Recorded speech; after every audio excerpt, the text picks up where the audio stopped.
अस्सलाम वालेकुम। बिस्मिल्लाहिर्रहमानिर्रहीम। रब्बि इश्रह ली सदरी व यस्सिर ली अमरी वहलुल उक़दतम मिन लिसानी यफ़क़हू क़ौली।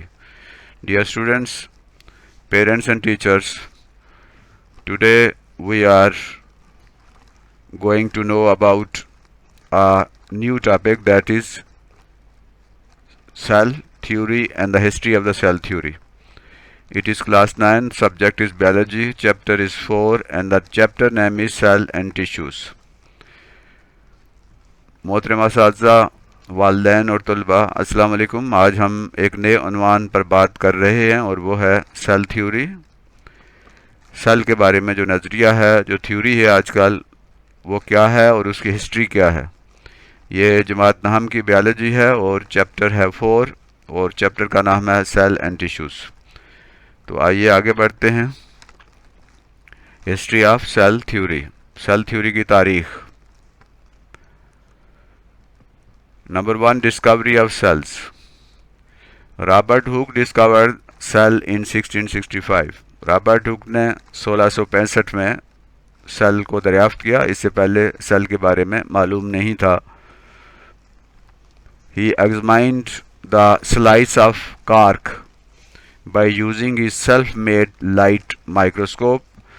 कार्क जो है, पहले जो बोतल वगैरह के जो ढक्कन होते थे उनको कार्क से बंद किया करते थे। ये कार्क लकड़ी, नरम लकड़ी के बने होते थे। तो रॉबर्ट हुक ने उसके स्लाइस काटे, उसके पीसेस किए, जिस तरह हम डबल रोटी के स्लाइस करते हैं इस तरह के स्लाइस उसने करके उनको उसने अपनी ही बनी हुई माइक्रोस्कोप से इसको स्टडी किया। लाइट माइक्रोस्कोप से, हम इससे पहले पढ़ चुके हैं कि लाइट माइक्रोस्कोप वो माइक्रोस्कोप होती है, वो खुर्दबीन होती है जिसके ज़रिए हम रोशनी की मदद से हम छोटी छोटी चीज़ों को देखते हैं। तो रॉबर्ट हुक ने अपनी ही बनाई हुई माइक्रोस्कोप से कार्क के जो स्लाइसेस हैं उनको ऑब्ज़र्व किया अंडर माइक्रोस्कोप और उससे देखा कि उनके अंदर हनी कम्ब, जिसका शहद का छत्ता होता है, उस तरह की बहुत छोटे छोटे कंपार्टमेंट्स हैं, बहुत छोटे छोटे खाने हैं। Hook observed a Honey comb of tiny empty compartments in the slice. इस तरह के ये कंपार्टमेंट उसने देखे, जिस तरह के हनी बी की जो शहद की मक्खियों का छत्ता होता है उसके अंदर जिस तरह खाने होते हैं, इस तरह के उसने देखा कि कार्क के जो स्लाइस है, कार्क का जो पीस है, उसके अंदर भी इस तरह के छोटे छोटे कंपार्टमेंट हैं, छोटे छोटे कमरे हैं, छोटे छोटे कंपार्टमेंट्स हैं। He call the compartments in cork cellulae. His term has come to us as cells. उसने ये जो कंपार्टमेंट हैं, ये जो कमरे हैं, इनको उसने क्या नाम दिया? ये जो कंपार्टमेंट्स हैं इनको उसने सेलुलाई का नाम दिया। और ये आज हम इस सेलुलाई के बजाय आज ये नाम जो है हमारे पास ये बदल के अब सेल बन गया है। तो अब हम इन कंपार्टमेंट्स को, इन हिस्सों को सेल कहते हैं। छोटे छोटे खाने जो हैं, वो कंपार्टमेंट जो रॉबर्ट हुक ने डिस्कवर किए थे, वो सेल कहलाते हैं। डिस्कवरी ऑफ लिविंग सेल्स, जिंदा सेलों की डिस्कवरी कैसे हुई, जिंदा सेल कैसे दरियाफ्त हुए। Antonie van Leeuwenhoek discovered the first living cell. Leeuwenhoek पहला बायोलॉजिस्ट था, पहला साइंटिस्ट था जिसने जिंदा सेलों को दरियाफ्त किया। ये के सेल जिंदा भी होते हैं। कैसे उसने दरियाफ्त किया? He observed tiny organisms from pond water under his microscope and call them as animalcules. तो लेवनहुक ने पॉन्ड वाटर, जोहड़ का पानी लिया और अपनी माइक्रोस्कोप के ज़रिए उसको जब स्टडी किया, उसको ऑब्जर्व किया, तो देखा उसके अंदर बहुत छोटे छोटे नन्हे नन्हे जानवर हैं जो एक सेल पर मुश्तमिल है, और उसको उसने एनिमलिकुल्स का नाम दिया। और इस तरह ये जिंदा सेल जो है पहली दफ़ा दरियाफ्त हुए। इस तरह उसने ऑब्जर्व किया तो उसने देखा बहुत छोटे छोटे टाइनी एनिमल्स जो इस जोहड़ के पानी में मौजूद हैं। तो इस तरह जिंदा सेल पहली दफ़ा दरियाफ्त हुए। Number 3, proposing cell as essential for life. Cell तो दरियाफ्त हो गए कि ये सबसे छोटी चीज़ है कोई सेल, लेकिन ये प्रपोज किया जीन बैप्टिस्ट डे लेमार्क ने 1809 में लेमार्क ने ये दरियाफ्त किया और ये कहा, ये प्रपोज किया कि जितनी भी ज़िंदा चीज़ें होती हैं वो सारी की सारी सेल से मिलकर बनी होती हैं, और अगर सेल नहीं है तो कोई ज़िंदा चीज़ जो है वो सेलों के बगैर मुमकिन नहीं है। No body can have life if its parts are not cellular tissues are not formed by cellular tissues. इसने ये ख्याल ज़ाहिर किया और इसने ये तजवीज़ दी और इसने ये प्रपोज किया कि एक ज़िंदगी मुमकिन ही नहीं है अगर उस चीज़ के अंदर सेलुलर टिश्यूज़ नहीं है, सेल नहीं है या सेलुलर टिश्यूज़ नहीं है। गोया ज़िंदा चीज़ें जो हैं वो सेलों पर या सेलुलर टिश्यूज़ पर मुश्तमिल होती हैं, यानी जितनी भी ज़िंदा चीज़ें हैं वो सेलों पर मुश्तमिल होती हैं। तो ये लेमार्क की थ्योरी थी, लेमार्क की ये प्रपोजिशन थी 1809 में, 1809 में। Discovery of cell nucleus. Cell तो दरियाफ्त हो गया, बेजान सेल भी था और जानदार सेल भी था, लेकिन सेल के आगे मज़ीद उसके अंदर भी कुछ होता है ये मालूम नहीं था। 1831 में British botanist Robert Brown discovered the nucleus in the cell. 1831 में एक बर्तवानी बॉटनिस्ट था। दो तरह के होते हैं लोग, एक जो पौधों को स्टडी करते हैं और एक जानवरों की स्टडी करते हैं। तो ये बॉटनिस्ट वो होते हैं जो पौधों की स्टडी करते हैं। तो उसने 1831 में ये मालूम किया और ये दरियाफ्त किया कि सेल के अंदर एक न्यूक्लियस भी होता है, इसका एक सेंटर भी होता है। ये जिस तरह ये रेड सर्कल के अंदर हम देखते हैं, सेल के अंदर एक बारीक जो है वो एक पॉइंट है, एक सेंटर है, इसे न्यूक्लियस का नाम दिया गया। Making the first statement of cell theory. Cell theory की पहली जो स्टेटमेंट है, जो पहला बयान है, वो बनाया गया। वो क्या था? In 1838 German botanist Matthias Schleiden studied plant tissues and concluded that all plants were made of cells. 1838 में ये जर्मन बॉटनिस्ट था, पौधों का माहिर था, मैथियस श्लाइडन। उसने पौधों के टिश्यूज़ को स्टडी किया और कहा कि जितने पौधे होते हैं वो भी सारे के सारे सेलों के मिलकर सेलों से बने होते हैं, यानी पौधे 20 सेलों पर मुश्तमिल होते हैं। पौधों की भी बेसिक यूनिट सेल ही होते हैं। और श्लाइडन को समझा जाता है कि ये सेल थ्योरी का को फाउंडर है, यानी सेल थ्योरी में इसकी एक बहुत इम्पॉर्टेंट ये कंट्रीब्यूशन थी कि पौधे, तमाम पौधे जो हैं वो भी जानदार हैं और वो भी सेलों पर मुश्तमिल होते हैं। तो ये फर्स्ट स्टेटमेंट जो थी सेल थ्योरी की, वो इस श्लाइडन की मरहून मिन्नत है। ये को फाउंडर है, इस लिहाज से इसको को फाउंडर कहा जाता है सेल थ्योरी का, क्योंकि जो उसने फर्स्ट जो स्टेटमेंट थी वो इसकी वजह से इस थ्योरी में शामिल हुई।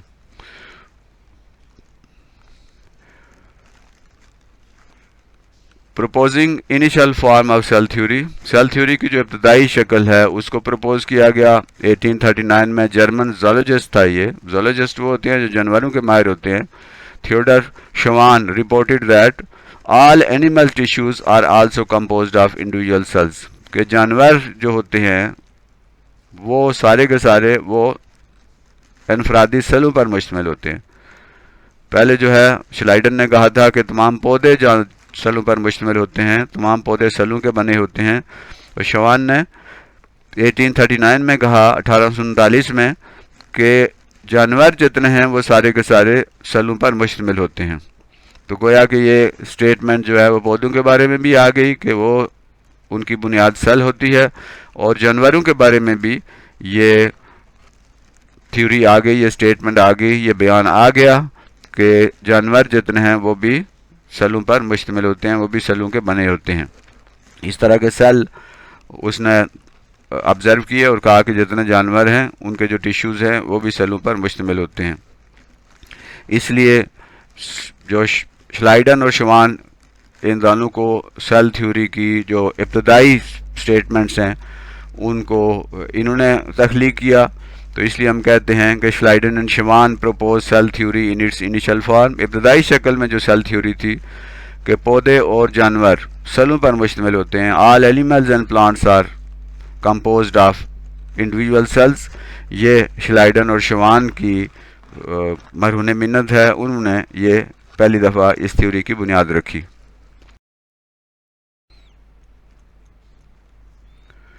एक्सटेंशन ऑफ सेल थ्योरी में इजाफा हुआ, उसमें एक्सटेंशन हुई। In 1855 German physician Rudolf Virchow proposed an important extension of cell theory. All living cells arise from pre-existing cells. Hominis cellulae cellula. ये जर्मन ज़बान का सेंटेंस है। इसका मतलब है कि जितने सेल हैं वो पहले से मौजूद सेलों से बनते हैं, यानी कोई नया सेल तख्लीक नहीं होता। पहले से जो सेल होते हैं उन्हीं सेलों से नए सेल बनते हैं, उन्हीं सेलों की डिवीज़न से नए सेल जो हैं तख्लीक पाते हैं। तो ये 1855 में इस सेल थ्योरी जो थी कि जितने भी जानदार हैं वो सेलों पर मुश्तमिल होते हैं, उसमें ये इजाफा हुआ कि सेलों पर मुश्तमिल तो होते हैं, लेकिन जितने सेल होते हैं वो सेल कोई भी खुद से नहीं बनता, बल्कि पहले से मौजूद सेलों से नए सेल बनते हैं। ये एक सेल है और इससे 2 बनेंगे, 2 से फिर 4, 4 से फिर 8, इसी तरह ये बढ़ते चले जाएंगे। लेकिन पहले से एक सेल मौजूद होगा तब दूसरा सेल बनेगा, 2 सेल होंगे तब 4 बनेंगे। खुद से सेल जो है वो तख्लीक नहीं पाता। Experimental proof of third postulate, ये तीसरा जो पास्टुलेट था, जो एक्सटेंशन थी, उसकी एक्सपेरिमेंटल प्रूफ जो है वो दिया गया। In 1862, Louis Pasteur provided experimental proof of the third postulate of cell theory that living cells arise from pre-existing cells. कि जितने भी सेल होते हैं वो पहले से मौजूद सेलों से ही वजूद में आते हैं। नया सेल नहीं बनता कभी भी, किसी बेजान चीज़ से जानदार चीज़ नहीं बनती। कोई बेजान चीज़ से कोई लिविंग सेल तख्लीक नहीं पा सकता। असल में पहले 2 थ्योरीज थी चीज़ों के पैदाइश के बारे में। एक बायोजेनेसिस की थ्योरी थी और एक है बायोजेनेसिस की थ्योरी थी। बायोजेनेसिस ये कहती थी कि ज़िंदा चीज़ें सिर्फ ज़िंदा चीज़ों से पैदा हो सकती हैं, जबकि बायोजेनेसिस थ्योरी ये कहती थी कि ज़िंदा चीज़ें बेजान चीज़ों से भी पैदा हो सकती हैं। तो बायोजेनेसिस थ्योरी को ज़्यादा लोग मानते थे, लेकिन ये थ्योरी जो है वो सही नहीं थी। और ये जो एक्सटेंशन ऑफ सेल थ्योरी थी उसका एक्सपेरिमेंटल प्रूफ फिर 1862 में ये लुईस पास्चर उसने ये एक्सपेरिमेंटल प्रूफ दिया। और वो कैसे दिया कि उसने एक ही टुक swan necked flask and put sterilized water in the flask. उसने एक स्वान की तरह की गर्दन वाली एक सराय ली। स्वान ये परिंदा है जिसकी गर्दन आप देखें तो बिल्कुल ऐसे सराय की तरह होती है। तो इस तरह उसने एक सराय ली और उसके अंदर ऐसा पानी लिया जो उबाल के उसने उसके अंदर से तमाम जितने भी जर्म्स वगैरह थे, बैक्टीरिया वगैरह थे, वो सारे ख़त्म हो गए। स्टेरिलाइज वाटर जो है वो इसके अंदर डाला और इसके मुंह के ऊपर एक लंबी एक ट्यूब लगा दी। वो तंग ट्यूब थी जिससे यहाँ से जो है वो अंदर हवा वगैरह तो आ सकती थी, लेकिन इसके अंदर जो है जो पानी था, चूँकि इसके अंदर कोई लिविंग ऑर्गेनिज्म नहीं थे, तो ये वाली जो फ्लास्क है उसने काफ़ी अरसा पड़ी रहने दी। और फिर उसको ऑब्जर्व किया तो देखा कि वो उस पानी के अंदर कोई लिविंग ऑर्गेनिजम्स, कोई चीज़ जो है पैदा नहीं हुई। तो इससे उसने ये साबित किया कि no organisms were found in the flask even after a number of days. This proved that living cells can arise only from pre existing living cells. कि जो लिविंग सेल्स होते हैं वो पहले से मौजूद लिविंग सेल से ही वजूद में आते हैं। तो ये थर्ड जो स्टेटमेंट थी, एक्सटेंशन थी सेल थ्योरी की, वो इस तरह लुईस पास्चर ने दरियाफ्त की थी। और लुईस पास्चर वो साइंटिस्ट है कि जिसने पागल कुत्ते का जो इलाज है वो भी दरियाफ्त किया था। यानी अगर पागल कुत्ता किसी को काट जाए तो उसको उस मरीज़ का जो है वो इलाज कैसे किया जाए। अब सेल थ्योरी जो फाइनल शक्ल में इस वक्त हमारे पास मौजूद है वो क्या है? Cell theory in its modern form includes the following principles. इसमें ये उसूल हैं। Number 1, all organisms are composed of one or more sales. जितने ऑर्गेनिजम्स हैं, जितना जिंदा चीज़ें हैं, वो एक या एक से ज़्यादा सेलों पर मुश्तमिल होती हैं। Cells are the smallest living things and are the basic unit of organization of all organisms. Cells are the smallest living things, cell जो है वो सबसे छोटी जिंदा चीज़ है और ये बुनियादी यूनिट है, बुनियादी इकाई है जितनी भी लिविंग ऑर्गेनिजम्स हैं उनकी। लिविंग ऑर्गेनिज्म की जो बुनियादी इकाई है वो सेल है। Number 3, cells arise only by division of previously existing cells. Cells arise only by divisions in previously existing cells, यानी जो सेल्स होते हैं वो पहले से मौजूद सेलों की तकसीम से ही वजूद में आते हैं। कोई सेल एज खुद नहीं बनता, बल्कि पहले से एक सेल होता है, उसकी तकसीम होती है, एक सेल से 2, 2 से 4 और इस तरह 4 से 8 और 8 से 16, 16 से 32, इस तरह सेल जो है तकसीम होते चले जाते हैं और सेलों की तादाद बढ़ती चली जाती है। ये आगे चल के हम पढ़ेंगे जिसमें सेलों की तकसीम कैसे होती है। इसके 2 तरीके होते हैं, एक माइटोसिस होती है और एक मियोसिस। तो इनके बारे में इन डिटेल हम आगे चल के अगले जो टॉपिक्स हैं उनमें बात करेंगे। Importance of cell theory, cell theory की अहमियत क्या है, क्यों cell theory. Number 1, cell theory provided us with the most fundamental knowledge in biology. Biology में बहुत बुनियादी इल्म जिस पे सारी बायोलॉजी खड़ी है, इसको समझने में इसके लिए बुनियादी इल्म इस सेल थ्योरी ने हमें फराहम किया है। Number 2, it has wide ranging effects in all fields of research. तहकीक के मुख्तलिफ शोबाजात में इस थ्योरी ने बहुत ज़्यादा असर किया है और बहुत सारे तहकीकात के नए दरवाजे इस थ्योरी ने खोले हैं। Cell theory helped to understand many details of cells. Cells की जो डिटेल है, सेल पहले ज़ाहिर है कि डिस्कवर हुआ, उसके बाद उसके अंदर जो डिटेल है उनको समझने में सेल थ्योरी मदद की है। Cell theory helped to understand the structures and functions of cells, tissues, organs, organ system and organisms. Cell theory ने सेलों के, टिश्यूज़ के, ऑर्गन, अज़ा के और निज़ामों के जो सिस्टम के अंदर मुख्तलिफ निज़ाम काम कर रहे होते हैं और मुख्तलिफ जो ऑर्गेनिज़म्स हैं उनकी साख्त को भी और उनके काम करने के तरीक़ों को समझने में भी इस थ्योरी ने बहुत ज़्यादा हेल्प आउट किया है। इम्पॉर्टेंस ऑफ सेल थ्योरी की हम बात कर रहे हैं। Number 6, cell theory helped scientist to know more about disease and their treatment. Cell theory ने साइंटिस्ट को, डॉक्टर्स को और शोबा सेहत, हेल्थ से मुतल्लिक जो लोग हैं उनको मुख्तलिफ़ किस्म की बीमारियां और उनके ट्रीटमेंट के बारे में बहुत मदद की है। Number 7, cell theory helped in improving understanding micro organisms. Cell theory ने माइक्रो ऑर्गेनिजम्स को, जो बहुत छोटे ऑर्गेनिजम्स होते हैं, जानदार होते हैं, जिनको हम माइक्रोस्कोप के बगैर नहीं देख सकते, उनको समझने में सेल थ्योरी ने भी साइंटिस्ट की और रिसर्चर्स की मदद की है। Number 8, cell theory made clarity about cellular and acellular creatures.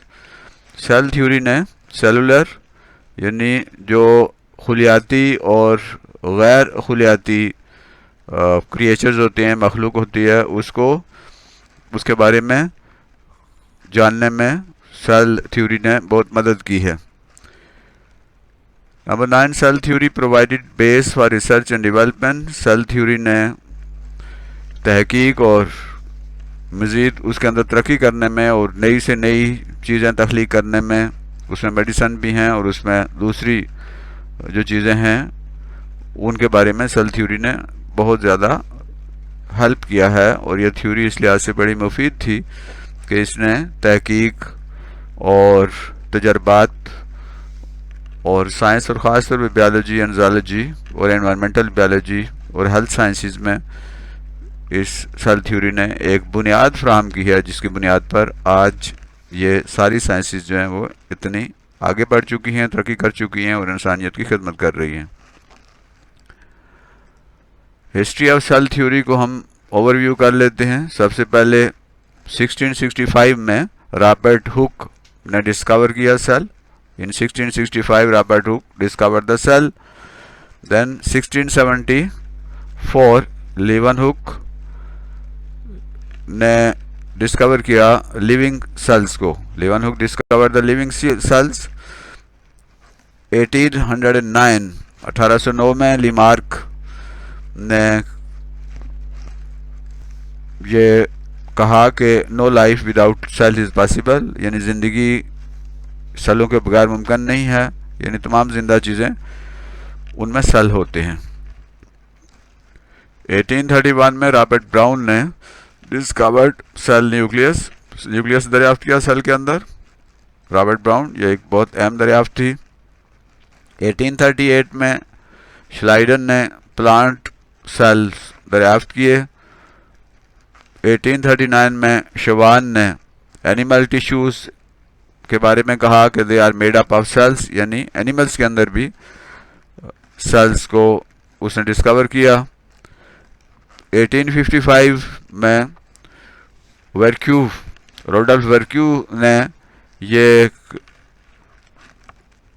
बताया कि living cells arise from pre existing cells, यानी ये मुमकिन नहीं है कि सेल खुद से तख्लीक हो जाएं, बल्कि जो भी सेल बनते हैं वो पहले से मौजूद सेलों से ही बनते हैं, यानी सेल डिवीजन के अमल से गुजरने के बाद सेल मज़ीद सेल जो हैं बनते चले जाते हैं।